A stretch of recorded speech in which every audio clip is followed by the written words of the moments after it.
I'm taking a little bit because we got cut off last time. Okay. Hi, everyone. I am Rick Zanotti. And I'm Harold Muliati. And this is Sounding Great. And today we've got somebody who sounds great. Her name is Taylor Shouldice, and she is from Toronto. She's an young, up-and-coming, good, vibrant voice, vocal talent, and actress. Here we go. Welcome to Sounding Great, a podcast dedicated to you, your voice, your recordings, your audio, how you present yourself and how people perceive you. Sounding great because you can. You have a great voice, and you just love performing or talking. You might like to get into voice acting, but you don't know where to start. I wrote an ebook series called Get Clever about voice acting and announcing to help you find your way through the maze. Get clever today. That's a great series from Lily Wexu. Lily Wexu is great. Anyway, Taylor, how are you today? I'm well. How are you? I'm good. And I don't know if Harold told you, but you are now in that middle position of power. Use it Look wisely. at me. Yeah, use it wisely. Anyway, so did I get anything wrong on your intro? Let's see. You're from Canada, Toronto area. You nailed it. Yeah, you've got a degree in theater arts, I think you mentioned. Yes, I went to college for performing arts. I went to a triple threat program, so singing, dancing, and acting. Nice. Yes, yeah. I graduated in 2016, and I've been doing things here and there, but recently really found my footing with voice acting. That's cool. You know, it's interesting you said the triple threat thing, because a lot of performers around the world do one or the other. They rarely do all three. And in Canada, US, we've always been known to have very good performers. And that's the difference. Many of them can sing, they can dance, and they can talk and act. And that's a big difference. Which one did you like the most? Singing for sure. That's good. Yeah, And then you got into voiceover. Do you ever do any singing professionally? I used to do like openings for shows, open mics, but I kind of scaled back a little bit, and now I'm just sort of getting back into it a little bit more because it is something that I am really passionate about. But yes, recently it's mostly just been the VO. That's great. Well, you know, a lot of people during the pandemic said, VO, that sounds good. Can't leave my house. Got to do something. And you Canadians have been shut down worse than we were. So, that's good. And you know, did you ever do VO before you actually decided to do VO? Or was it something that just kind of came to you? It's something that I have, even when I was in theater school, it was something that I wanted to pursue because I am such a big fan of animation and video games, and I would just love to be that voice for someone in a game where it's, you know, video games are so significant for people. They grow up with them. It's just like you fall in love with a series, and I think it would be so amazing to be the voice of some iconic character for someone that really stands out. So it's something that I've always really wanted to pursue. And then actually right before lockdowns, I took a workshop with one of my good friends, Nikki Burke. She does a workshop called Voice Box Coaching in Toronto with Megan Fallenhawk. And they helped me really try it out for the very first time. And I think I had a natural affinity to it. And ever since then, I've been, doing the work.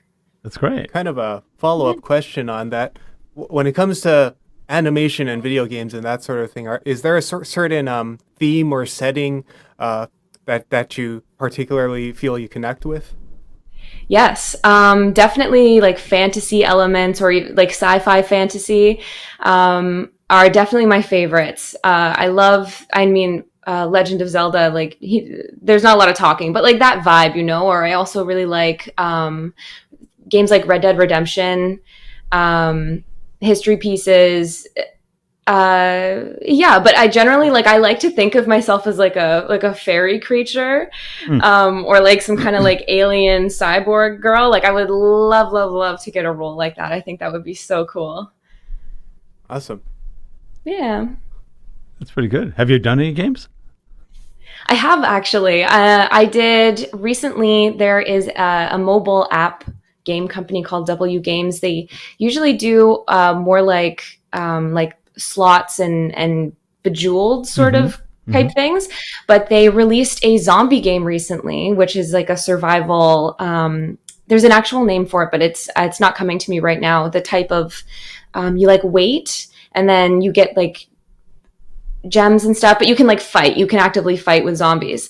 And I did a character called Helen, who is she's really cool. I think they picked me because my headshot kind of looked like her. Like really like pale skin, really blonde hair and blue eyes, and I was like, this, I think they picked me not maybe just because I look like her. Right? Yeah, exactly. But she's super cool because she was experimented on. So she's this really interesting character to get into because she has all this like emotional baggage that actors love to sink their teeth into.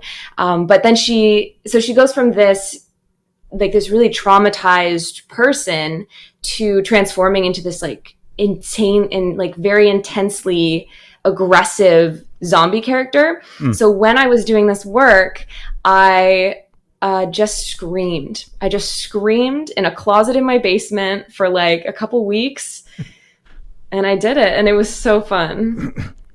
That sounds fun. It gets all this tension and stress out of things too, doesn't it? Oh yeah. Yeah, a little primal scream therapy there. It was good. That's funny. Now, as an actress, also as part of your triple threat thing, how do you find that helps you get into the characters and get into voiceover per se? I would definitely say there's a lot of voice training in my past. So the basics, the fundamentals of acting are true, like they are important regardless of whether it's in a booth or on a stage. And I think that really set the foundation for me. And there are differences. There's big differences between acting on a camera or on a stage, being seen, and being in a booth. And I think I almost prefer being in a booth a little bit because you can hear how you can't see yourself, you know what I mean? Right. But you can hear yourself, and it feels a little bit more controlled. But definitely my several years of the solid foundation of acting that I learned in Triple Threat really helped me with my voiceover stuff. That's good. Now, you said something a little bit earlier about, how you'd like to be one of the characters or maybe one of the bad ones. I've heard actors say this a lot throughout the years. I've always been a good guy. I want to be the bad guy, or I want to be the bad girl. And it's interesting because they said it's so much more fun being the evil person. Always. They get to just let it go. And you know that. Well, Harold, you're evil half the time, right? And so, that's just my normal state. So the default. Yeah. But no, 100%. Yeah. It's the flaws that make characters human, that make them interesting and really satisfying. Yeah, it is interesting. I remember seeing some actors that were like always the good actors. They're always the heroes or the heroines, and all of a sudden they're playing a bad, and you're going, wow, that person makes a really bad person. And they do it so well, and they go, I'm nothing like that, but it was fun making believe. And just letting that whole, as good actors, they can just get it out. And that's kind of cool. When you do your voice acting, what do you do in that? Or for example, let's say you're doing regular voiceover. How do you get into kind of the feeling of a regular voice? Because this is the difference between good voice talents and voice talents that maybe have a nice voice but can't get it going. They don't have enough inflection or emotion in the voice or anything that stops from being flatline. So how do you get, because you're not flatline, so how do you get yourself going in reading something that may be boring? Yeah, I'll read it through several times and get the feeling of what they're trying to say with the text. And I just try and interpret that with the sound of my voice, which sounds pretty simple, but that's pretty much what it is. I just take the natural speaking rhythms and pitches and I exaggerate them, and I'll listen back, and if I know that I'm a little flat or if I'm going up too much at the end or down too much, I just try and keep it dynamic and interesting so that people don't lose focus on what it is that I'm trying to say. And I also try and add, a little bit of mood to it. Like, is this a happy thing? Like, I want it, if it's maybe like a corporate e-learning script, and it might be a little bland, I try and sound excited, and I try and make it like, this is, convince the person listening that it is exciting, even though maybe it's just about like some corporate issue or something. E-learning's tough. It's really tough.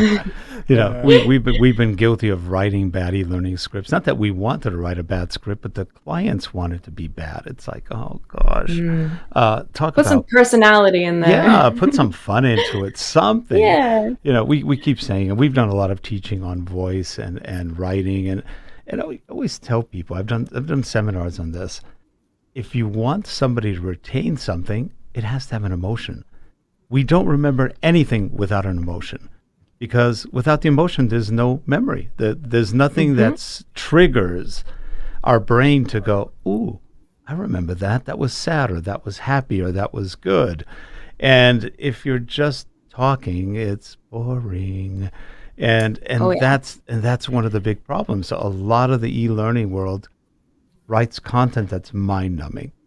It's absolutely mind-numbing. And then they go, hi, you're the voiceover talent. We want you to read this with excitement. And you're like, okay, do you have razor blades I could put near my wrist or something to make it better? It's bad. Yeah. It's really bad. And I know a lot of people do voiceover reading, and some of them really know how to twist that phrase. And that is the biggest difference. It's like, you just made a purchasing piece, which was really boring, kind of fun. And like you said, those little twists and those ups and downs. And if you can get somebody out of and they look up, what did somebody just say something? You have to make surprising choices. You have to surprise your audience and make them excited. And you really have to make it a story, like maybe it's like a step-by-step of how to, talk to your boss about something. And it might not be super exciting, but if you make it into a story, then with highs and lows emotionally, not even just with, pitch and more of the technique, but emotionally, then that's really what gets people engaged and really makes you stand out as an artist. I just thought of something as you were talking. One of the things that immediately makes it more human is when people do e-learning, as one example. It can also be audiobooks or anything, but when all of a sudden you let go of that professional voice and you just become yourself, all of a sudden people start going, what? They start listening. All of a sudden it's not someone reading to them. All of a sudden it's somebody engaging them. And what a difference 100%. that makes. Yeah, what a difference that makes. One time I was watching a commercial on TV in Los Angeles. It was one of those like 1 a.m. commercials. And at first I thought it was a joke. It was actually real. But I'm sitting there. I was getting ready to go to bed. It was a boring evening, boring commercials and everything. Boring. It was one of those bad, boring, I think, karate movies or something. And all of a sudden it goes, hey, you, what? Yeah, I'm talking to you. And all of a sudden my eyes are wide open. I'm looking. The guy goes, do you have ADHD? No, I don't think so. Because if you do, you probably not pay attention to this. Now pay attention. And the whole thing was actually a commercial for ADHD and going to some place to get it was hilarious. But it was effective. Yeah, it sounds like he was authentic. They were just. And it's like, hey, what are you doing? It's like, wake up, pay attention. Yeah. It's like, what? Oh, that's classic. And I thought, that could probably get some people irritated, but it was perfect. It was absolutely perfect, because if you do have ADHD and you're kind of not paying attention, like, oh, that got your attention all of a sudden, maybe I do need to go talk to someone. It was clever. Yeah. It was actually an interesting, whoever wrote it was good. We've written some e-learning, for example. We did a prison um, jail mental health services for Mm. people, for inmates. A lot of times, many of the people in jails have mental illness that have never been diagnosed, Yeah. whether it's ADHD or bipolar or depression or whatever. There's a ton of diseases, but they've never been treated. Well, they want the training to be realistic.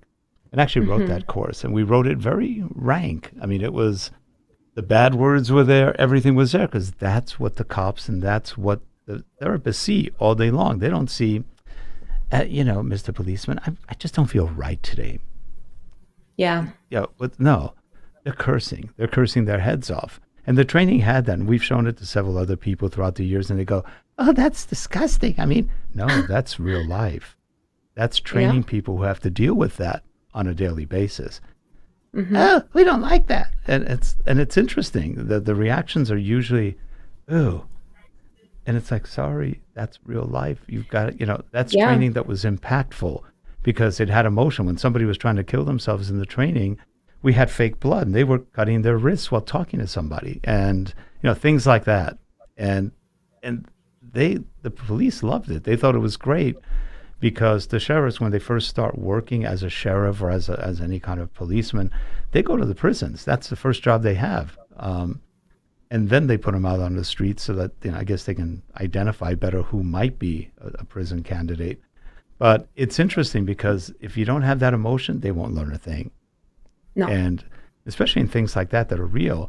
And we had some voiceover, and voiceover was serious to the point. Yeah, that made all the difference. And so, yeah, I think it's a lot of fun when you can combine the acting, the reality of certain things, and also the excitement of other things into a voice, reading that you do.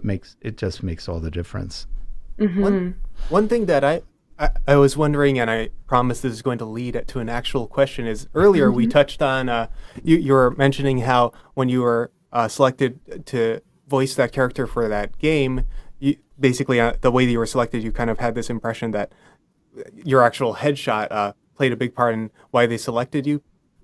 And to me, that almost reminds me of almost like casting an actor or something. And well, I was wondering, what would be your advice to new voice actors as far as how important is your sort of presentation of the way you look and yeah, the whole visual portion of it, because I've noticed that a lot of like older voice actors might not even want to show a picture of what they look like because they don't That's want to true. color clients' expectations of that. But I've noticed with kind of younger voice actors, they tend to actually put that out there and put out an image. So what would be your Yeah. thoughts on that? I say 100%. You need a professional image of yourself, you as an actor, even though the viewer of the end product that you are helping to produce will not see you, you want to create a connection with the people that are buying from you. So you want to show them who you are, like they know what you sound like. And I think, yeah, just putting yourself out there, selling yourself as the product is so important. I agree because I'm older than both of you, and I know a lot of older talents who don't want to be seen. And I just wonder Oh, why? Just put your face out there yeah.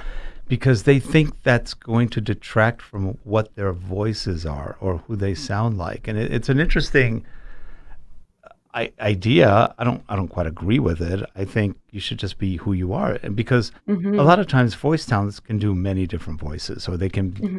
act in different ways. It's sort of like saying I'm an actor, but I don't want to be seen, but I Hmm. want to be in movies. You're going to be a Yeah. ninja? I mean, okay, you can be a ninja, I guess, but I mean, what do you do? It just identifies people with who you are a little bit. Even though Yes. you can do many Yeah. voices, it's also you. Oh, let me call Taylor. We know who she is, blah, blah, blah. Hmm. And it creates, I think it's a little bit more, like you said, a connection between people. Yes. And that makes a big difference. Whereas if you're that kind of invisible person out there, a voice, a disembodied voice, I'm not sure that gets people closer to you. I don't think it does. They may talk to you on the phone, you may know who they are, but you wonder, who are these people? Yes, you want to show them that you're a real person. Yep. You know, the internet has a bit of a reputation of having some catfish, I guess you could call them. Not that, voice acting, how do you catfish? You're still producing a voice, but they feel better, closer. They feel, it feels better to see the face, to put a face to a voice. Yeah. Yeah, I agree. Of course, now there's so much software that's copying voices, and it's doing a pretty good job. I don't think it's going to really influence much of anything in the future, because most of those programs cannot reproduce the emotion at all. No. They're not even close. Some of them do a good job. If you're doing like some really boring explainer video, they could probably do that. But beyond that, no, I don't. Yeah. Everybody talks about AI, but AI doesn't do that much. It's still pretty limited to certain patterns and that's about it. I almost think that in this and many other contexts, it's almost more the perception of AI that affects people, because, like you said, people want something they can relate to. They want someone personable. They don't want to feel like they're talking to 3,000 meters of printed circuit board that's trying to fool them into thinking it's a human. And so that's why people will often ask for they want voice performances to be very personable, to be almost like someone off the street or something, but someone off the street who knows how to talk well, of course. But they don't want the announcer. And this is what we've heard from a lot of voice talent. There's been this shift of, we don't want it to sound too professional, but it has to sound really good. And yeah, totally. Does that reflect your experience with voice acting? Like the kinds of tones that people ask for? Would you say what do people ask for? Especially with my age, I get a lot of like millennial. You get a lot of people really want authenticity. I think that culturally we're really embracing being real, and which maybe not actually as I say it, because there's so much. I guess there's a duality to it in our culture, where there's people who are so fake, people who Photoshop, people who like visually change how they look.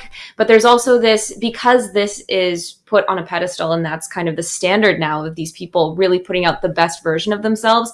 There's this longing for authenticity. And so that is reflected in our media with advertising, which is maybe a little dark, but people want to feel like they're talking to their best friend. I'm getting a lot of like millennial best friend vibe type work.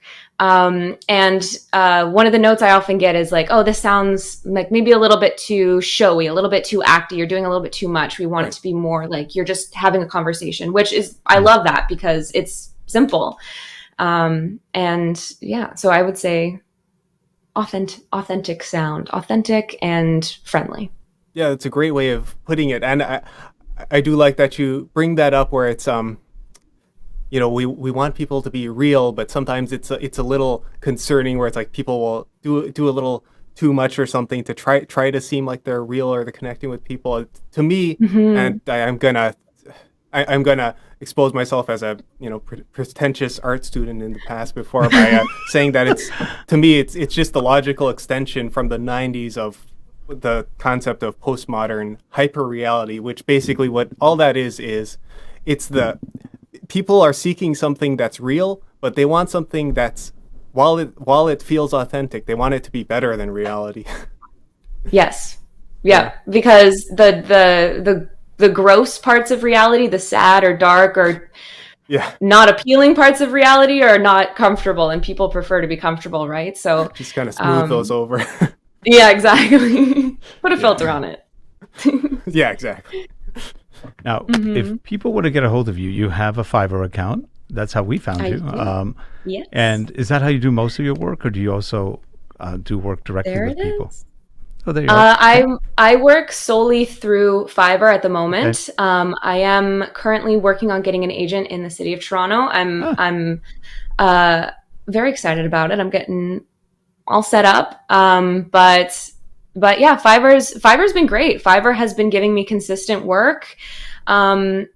I do think that Fiverr has a bit of to some a negative connotation because it is so affordable, right? It makes mhm. voiceovers much more accessible to small businesses, which I think is the positive aspect of it. But I think some people get concerned about it maybe um, like undercutting the cost. But I think that it's the balance between it gives you access to bulk work as an Uh-huh. artist versus like one really big like awesome Right. gig every Right. couple months. Yeah, no, that's good. And yeah, Yeah. I agree. A lot of people think, well, I'm not going to demean myself on Fiverr. You're Mm-hmm. not. You're not. I mean, No, you can price yourself any way you want to. Uh, exactly. and there's always ways around it. You price certain words or maybe a number of words, but then if you want more words, you price a little more. And by the time you're done, you're pretty much at a normal rate anyway. Yeah, So there's nothing totally. wrong with that. No. Um, you And know, they have been kind of trying to shift towards a more, a little more corporate. yeah, like they started up Fiverr Pro recently, and Yeah. there's Yes. things like that. They're trying to get more not just individuals but also like agencies and bigger companies Yeah, we've onto done a little Fiverr. bit of Fiverr Pro work, or actually Yeah. technically Pro work, and it was fun. It wasn't bad. It was a little less than what we normally make, but it was okay. And it was interesting just meeting the clients and we're finding that it's a lot easier to find voice talents on Fiverr than it is on Voice 123 or some of the other places Mm, where they're a little difficult. I was on Voice 123 for about a year and a half, and I went through so many auditions and got nothing, absolutely oof. zero. And I was going, is it me? Maybe it could be. Um, but there was just nothing. You did auditions, and I think half the time they just took the audition. That's all I needed. Thank you, and you're done. You Mm, just did a commercial for somebody for free because you couldn't prove it. Because yeah. once you Yeah. submit it, it's there. Um, but it was interesting. That was one. It was a nice platform, but it just didn't go anywhere. And Mm, I find Fiverr okay. I've done more voiceover work in Fiverr over the last several months than I have in years. Of course, I don't really do voiceover work that much, but when I do, it was sort of fun. I've been behind the scenes with voice talents most of the time, and we do stuff internally, but haven't done that much outside. But Fiverr makes it easy. I think yeah. It's great. I mhm. love as an actor, it's so amazing to have a platform where the clients come to you. Yeah, Which I think is very unique to Fiverr. Like I never thought as an actor that I would not be auditioning for gigs. People just I see what know. I've done and see my Yeah. reputation and are like, Well, that's how we I'm met gonna you. We pay we you to do went stuff. through. We were looking Exactly. at Fiverr for young voice, female. I forgot what else we put in, professional, something like that. Yeah. And we gave the client 4 samples. You were one of them. You were actually our choice, but we gave them 3 other samples that were different, not quite what they were looking for, but close enough. Hmm. And they chose you. We were happy. That was Fiverr made it so easy because to find you normally may not have been that easy. No, It's, not at I mean, all. it's a little hard sometimes on Fiverr because there's so many people on it that like anybody who's using Fiverr, take the time and don't just settle on your first search of 4 or 5 people.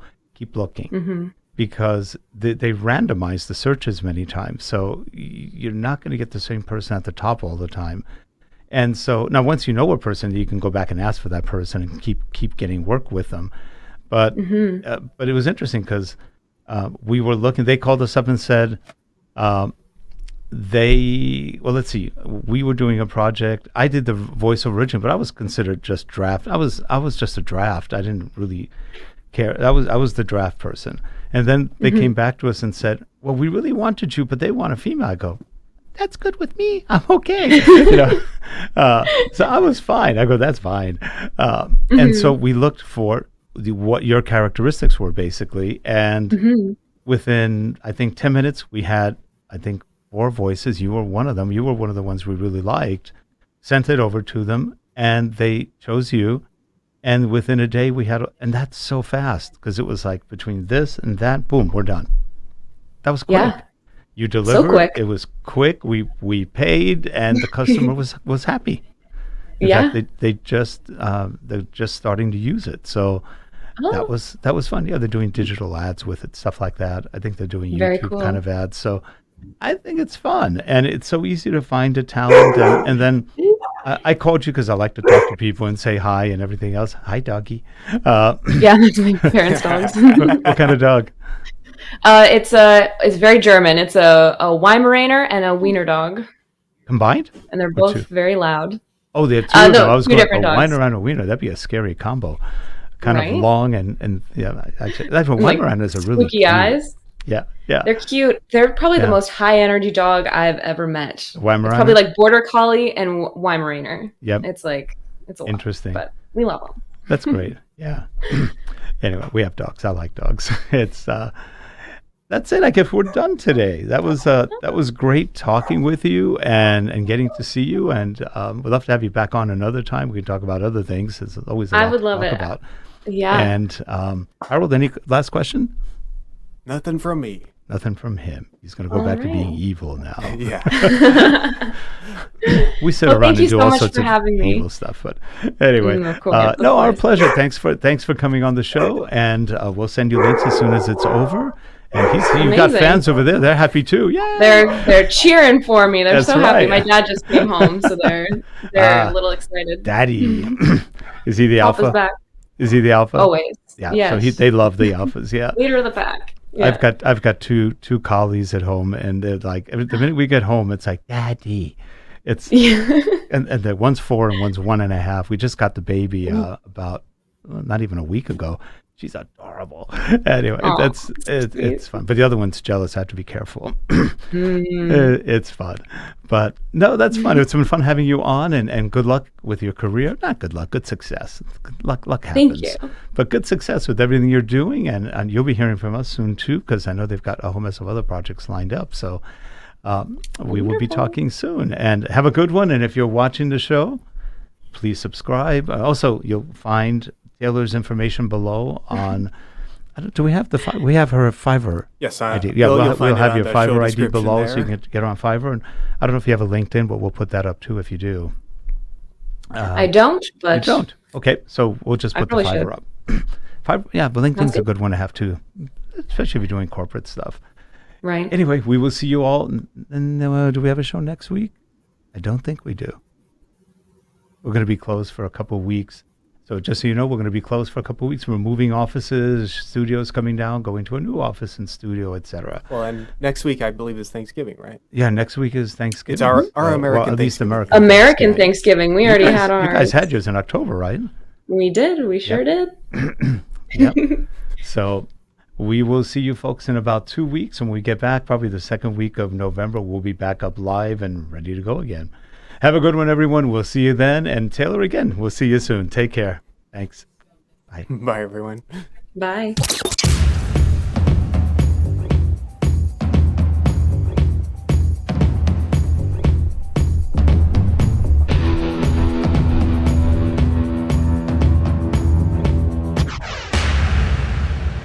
And it's a wrap. Great.